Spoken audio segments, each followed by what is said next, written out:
YouTube. What it do? It's your boy Baylor TV, man. I'm back on another reaction video for y'all. How y'all doing?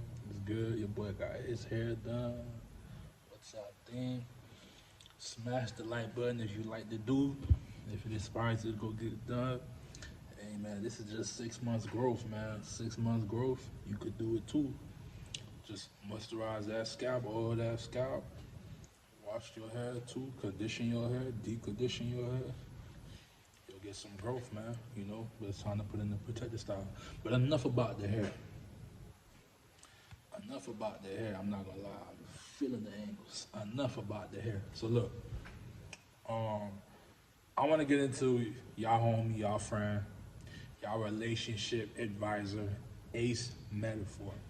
Now, Ace Metaphor had just joined and it's been about a week. He went on the Cam Newton platform, Fuck You Friday podcast. 2 hour and some, you know, almost 3 hour long interview he did with Cam Newton. And I want to get into a specific segment that Ace Metaphor had with Cam Newton. And I just want to go over and do a reaction to that, just that specifically. And it's going to be a short reaction because it's crazy. Because this is the person that gives out advice to majority of women about relationships, and this is the man that you guys are following. So let's dive in. Give me a second. 3, 2, 1. It's long story short. In my life, after being a Jehovah's Witness, I've studied and learned and talked to many different religions. Yeah. And I'm not going to be a person that says that I believe that those differences doesn't matter.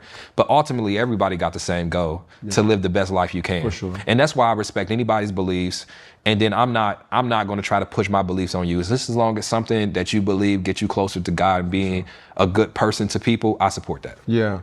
So where did the relationship advice kind of come into? Because somebody who was it? What's her name? Like what? Atonement, man. Like let me tell you this, bruh. Like my tagline forever has been former bad guy turned good. Mm-hmm.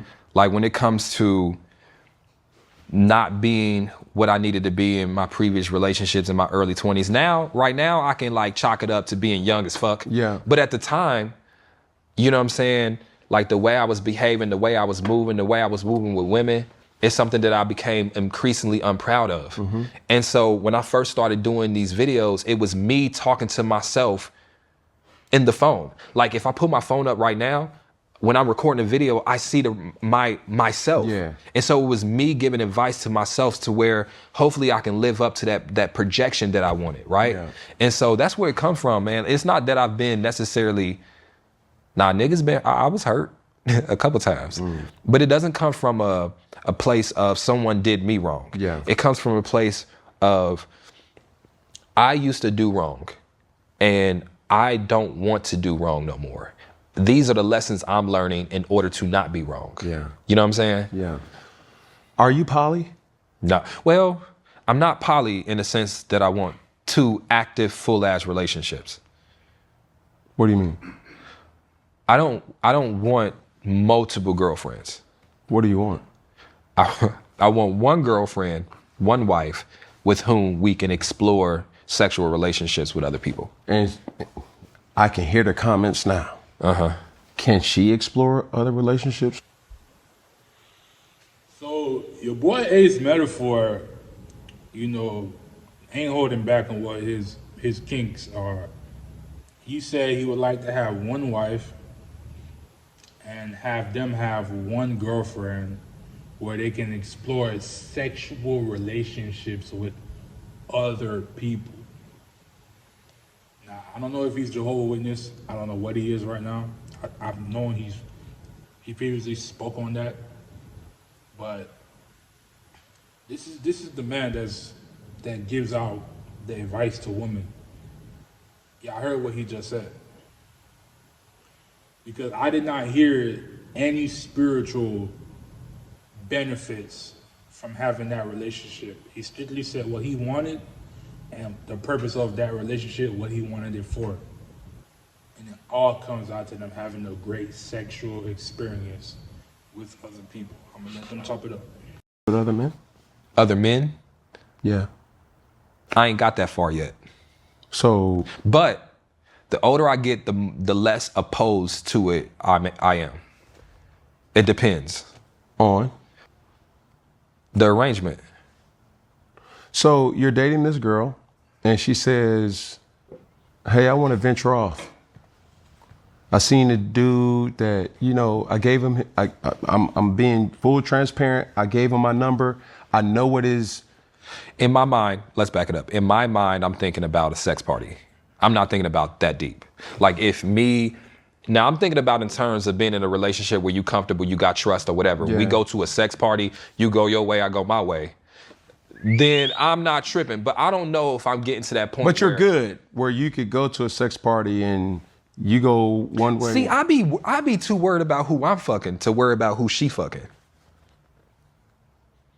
That don't make sense to No, me. yes, it do make sense. Make it make sense. I'm over here fucking. I want to enjoy my fuckitude.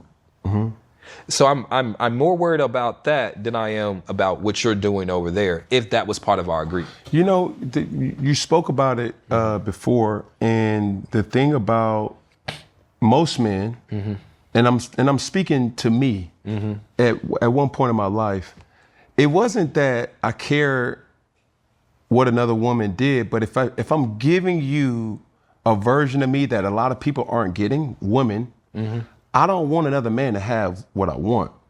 You know what I'm saying? And there's a control that you feel like you're mine, and that's not fair. Okay, well I'm knowing this talking about it's something that I feel like every man just have that type of energy engraved in their hearts and minds. He's talking about the possession of a woman. Men get very territorial of what they feel is theirs, what belongs to them. So I think that's what he's I know that's what exactly that behavior what he's talking about, because the conversation always comes around, if men can do it, how come women can't do it? It's all about just being possessive about what you feel in your heart is yours. Now, ladies, this is the back to Ace metaphor. This is the man you are clapping, cheering, woo hoo ha ha, yes, preach, preach. This is the man that you guys are following, and you might be like, oh, so what? What if he is sharing his sexual preferences? Why does that have to make him less? Because I feel like the man that you want to look up to he's showing you a model of how you would like to live, but he's not directly living that way, but he's still able to give you advice. It just tells a lot about who you are. So yeah, but this is the guy I want to follow towards the end. this is the honest part. I've never experienced a threesome or a open side where there was another man involved with any woman I was talking to. Okay. I've never knowingly experienced that. Okay. But I will say I've gotten to a point in my previous relationship where I felt like we were so comfortable and locked in that the sexual aspect was important to us, but it wasn't the most important thing. And I'm not gonna lie, I felt that it would have been fair if I'm allowed to do my thing, that if she did her thing a little bit, I wouldn't have tripped that much on it. Now the ratio would have had to be like No. Stand on your word, Ace. Stand on your word. You said if I'm doing my pocketoo right here and she's doing her, I want to be focused on mine. The man just contradicted himself. He said he would not mind. But then he says, I wouldn't mind if she was doing it a little bit. Nah, bruh. Stand on business, bro. You want to let you be all the way in and let her be all the way in. out of one. Yeah. But how would I get 5 fucks to her 1. Something gotta balance this out. Yeah. But we gonna have to talk about but go ahead, my bad. keep going? Nah, but it's mainly because Cam, I mean, this is to your, I just do some freaky shit. So like this stuff, the other man stuff is I'm not gonna say it's entry level freaky shit, but it's not like if you in the freaky community, it's not that that far-fetched if you're actually in the freaky community. Yeah. I've never done it. That's facts. Yeah. But look, bro, do you feel like I'm judging you? Nah, but people, that's what, I just wanted to tell people in the comments, because I know people gonna see this, that when people do freaky shit, like couples do freaky shit, this part is not even on the top level of freaky shit.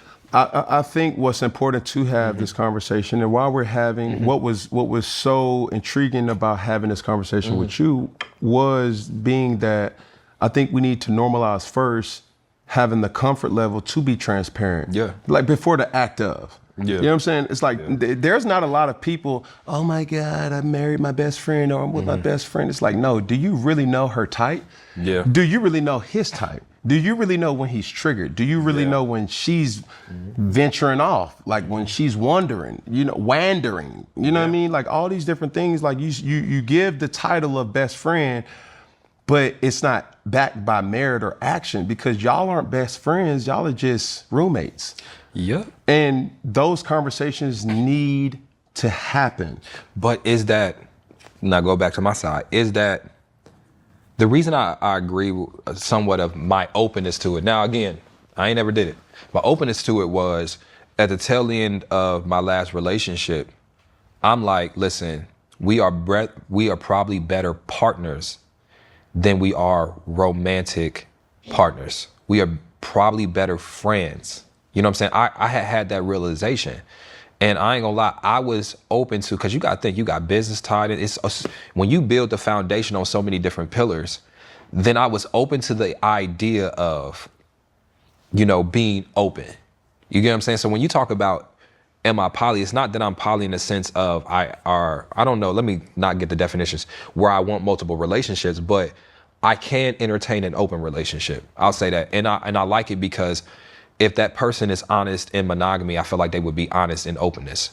So as long as we honest with each other, we transparent with each other, I get to fuck around and do what I need to do or what I want to do. You do what you want to do discreetly within our rules or whatever. But we otherwise good partners. We fit our lives together. We can work in business. We can parent cool. I ain't really tripping on that because here's the thing. People be doing it anyway. Yeah, they do. They do it anyway. And that's not the reason I would do it. That's the deceit. But people will judge a person that says, okay, I'm open to openness, thinking that your relationship is closed. And it ain't. You just don't know about it. For sure. So, is that the reason why you're no longer Jehovah's Witness? Nah. The reason I'm no longer Jehovah's Witness is because, and it's going to sound bad saying it, but I'm going to say it. It's because I like the me I am now. And honestly, if me living in my truth is the reason why I don't go to heaven and I go to hell, then all right. I'm just... Hey, bro. I'm going to stop it right there. Because if I had to tell myself, I'm just speaking for myself, Ace is his own man. He's going to do what he wants. I'm not his father. I don't know him. I'm speaking on my terms. If I told myself that I'm just going to satisfy myself more on this earth than to satisfy God, Jesus, be a righteous man, and I deny myself that because I could have the opportunity where I can go join my father. And I decided to deny myself that because I wanted to live with the world. Then that's what I'm just gonna get. But when it comes time to leave the world, I may not end up where I've always expected myself to be because I put the world first. So wherever he sends me, that's where I'm gonna go because I put the world first before I put him first. You feel me? So he did say that he did leave the JW. He did leave the Jehovah's Witness community because he likes who he is now. He likes who he became now more than what he was back then, when he was probably hiding. He was, or putting out a fake image of himself towards the community or the people he was being around. And another thing I want to, I'm gonna agree with him on one thing. Those who are in the freaky community, only they will understand Ace, and only they will relate to what he's saying, and only them will say, and only they will say that he's right. He's right. I'm with you, brother. I agree. While the majority of his followers, I'm also assuming they're not in that type of space. They want to have, particularly women, they want to have one man and that's it. One man. They don't want to invite more people into their bed. You know, there's only 2 pillows in that bed for only to lay 2 heads. So yeah, guys, that was my reaction on that video. I want to know what y'all say, what y'all thought about that. Do y'all agree with Ace? Do y'all think he's a panderer? Because they're saying all these things about him. Do y'all think he's a panderer towards women? Do you guys think he's misleading women? What do you guys think about his comments about, you know, him and his religion, you know, how he wants to live his life? So yeah, man, let me know in the comments, bro. So look, it's Baylord TV. I got more reactions coming on the way. This is just one I had to go react to. So look, like, comment, and subscribe. Like the video right now. All right, we out.